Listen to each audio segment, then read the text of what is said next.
What do we got here? We're talking about the Milwaukee 5370. This is their, as advertised, half-inch Magnum hammer drill, 2-speed, with 2 modes.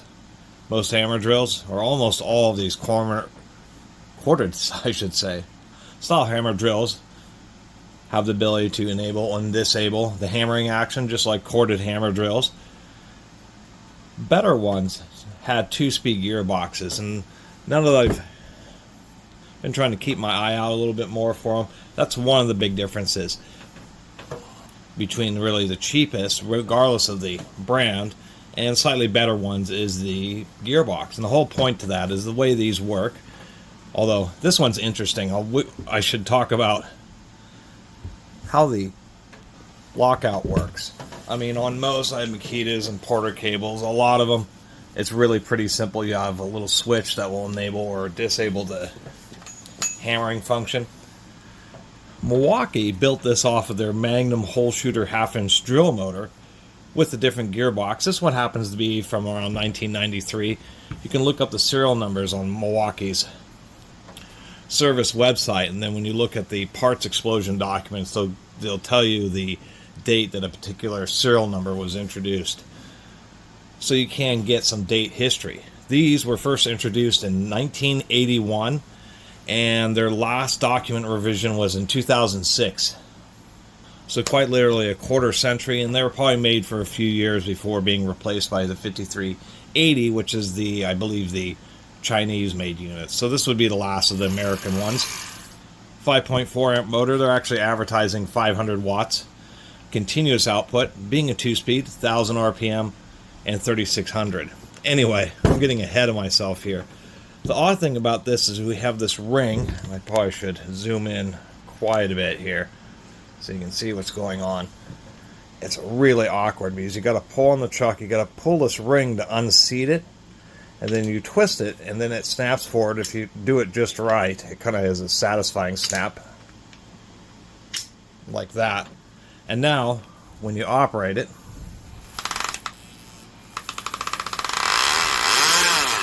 you get the hammering action. And if you don't want it to hammer, you have to pull it down and then rotate it until it locks in, and then it prevents the spindle from pushing forward.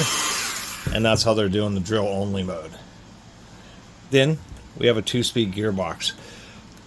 So I guess the one negative about 2-speed hammer drills is they are heavier and bulkier and a little more expensive, but they're so much more versatile. Hammer drills tend to have half-inch chucks, and then they tend to be also rated to about 16 millimeter or 5/8 of an inch when you're working with wood or masonry, and half-inch in steel. Although 1000 RPM would be a little bit fast in steel, nonetheless, that's also their advantage. The idea is if you're running a big hammer drill bit, you can run them on a slower gear speed where you need a bit more torque. And if you're running small hammer drill bits, then you turn it up to the high speed. And that's one of the kind of the useful aspects of these, besides being a hammer drill,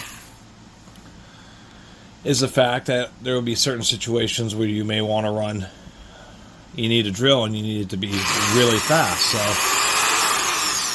once again, we have a lower high torque gear. It's always kind of funky getting these to shift. And then there's an extremely high speed. I do like this one because it's just a simple little lever on the bottom. We have high and low. It's actually even cast into the gearbox. The ergonomics of this, a lot of hammer drills got kind of bulky. The thought behind this Milwaukee is that they integrate the hammer mechanism and the lockout mechanism like they have up here. Then that allows them to have a much smaller and more compact gearbox because this just has the gear change mechanism and not the hammer mode lockout integrated into it. And so I'll have to say this is one of the most ergonomic. You can wrap your hand around it really well when you are using it. I mean, you can use the normal Milwaukee half-inch drill side handle. They also had a clamp one up here, although it was missing from my little garage sale find here. But only having a 500 watt rated motor, it's just really not that necessary at all. You hold it, and the ergonomics are really just great for that. We have these little lines and corrugations here, pretty heavy. pretty nicely built. Just using a classic all-steel Jacobs chuck. And that unique full handle trigger. Which, by the way, I think was the only tool that Milwaukee ever put this trigger onto was the half-inch drills, the various half-inch drills, both the hammer and non-hammer ones, as well as some oddball compact right angle. But that's kind of what I like about this hammer drill. Now, I'm not very fond of them for actually drilling masonry products because rotary hammers are so much better. The real problem with hammer drills is, of course, that hammering action, and it just, you know, causes a lot of vibration. I won't really complain too much about the noise because rotary hammers are pretty noisy. It's just the vibration and the fact that they're just nowhere near as effective as rotary hammers, although they do end up working okay on, especially on smaller bit sizes, and especially if you actually have heavier hammer drills, because the heavier the actual tool, then as the hammering action happens, instead of it pushing the body away and causing more vibration into your hand, it's forcing the bit into the material harder just because you have more mass and more momentum to overcome. Popping open the gearbox, we can see definitely some old grease, but plenty of it. People have commented earlier, and then I keep kind of reminding. A lot of modern tools don't come with enough grease, but a lot of people have gotten used to the amount of grease that's in modern tools, and so they think that's a normal amount, when really you can put a ton of grease, especially in tools like this that don't have totally, air will find a little way out, and grease also finds its way out. If you have too much, usually it'll just extrude out through the spindle or find a way to extrude past the motor bearing. Oddly enough, the screws won't come out until you pull off the gearbox, and then there's enough angle for those screws to actually release. It's something to keep in mind because you'll put on the gearbox and you won't be able to get the screw past the little reverse switch. Anyway, helical cut gears on the first stage. It being a Milwaukee, I don't know if, let me get a,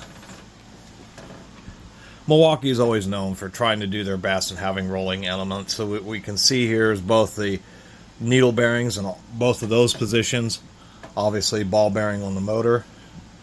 And this thing's in really pretty excellent condition, so I don't have any actual worries about too much gear wear here. And then we have our little gear change mechanism, so we are in low speed, so when we change speeds, what it's doing is it's taking this lower gear here and lifting it up. This would be the high speed. You can barely see in there. There's our gear here, and it interact with that sliding gear, which is on a spline shaft on the spindle. But we can see the other bigger gear on the lower side of that. And so when you shift in the low speed, it's disengaging that upper gear, sliding it down. And now, way down in there, it's engaged the low speed, or the increased reduction for the low gear. So that's the simple mechanism for the two-speed gearboxes. It's just extra weight and significantly extra expense, to tell you the truth, because they have to develop the special gears to handle the two speeds. They have to make a special spindle that has, as we can see here, that has splines cut into it so you can have that sliding portion. And that's where there's a lot of differences. Each company kind of does something a little bit different. The interesting thing about the way the Milwaukee works is, instead of having, a lot of them have forks that go on each side of the larger diameter gear and move it back and forth. Milwaukee's unique take, and it's kind of hard to see, but there's a gap and there's just a rod.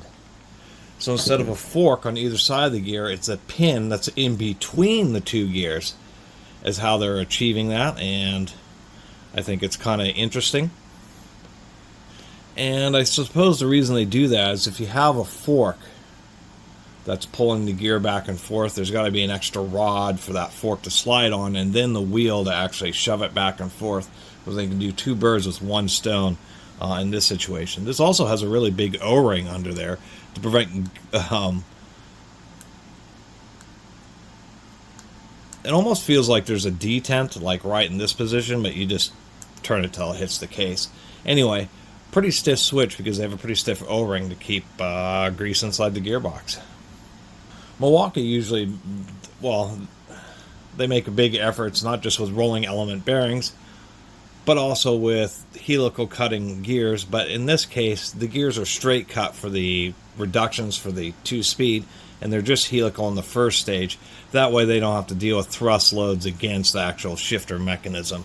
Because when you have these angled teeth, they mesh progressively, they can handle higher torques and run more quietly. But since you have that angle, they kind of want to unscrew themselves, and they're always kind of pushing, either pulling or pushing themselves apart. So they just make straight cut gears on the lower stages. And with any decent drill, we do have a alignment peg, so it's not just relying on the screws. What that does is make sure that the gears and the gearbox and everything stay in the precisely same alignment that they were previously in during assembly. And it allows things, bearings and gears and everything, to last much longer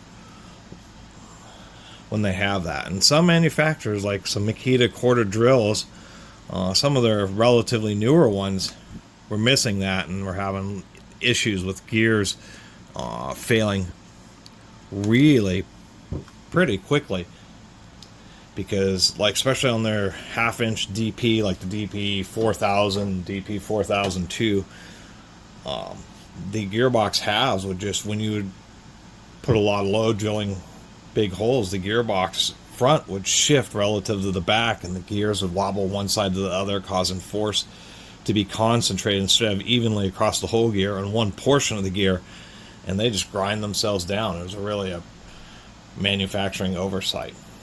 That's why I like to mention those alignment pins.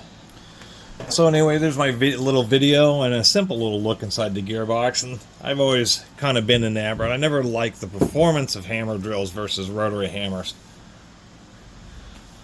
but I have liked them as general purpose drills that have 2-speed gearboxes. It's just awfully handy a lot of times when you know you can have a drill where you can put something relatively large in it, sanding discs, wire brushes, and have a tremendously high speed, in this case 3600 RPM,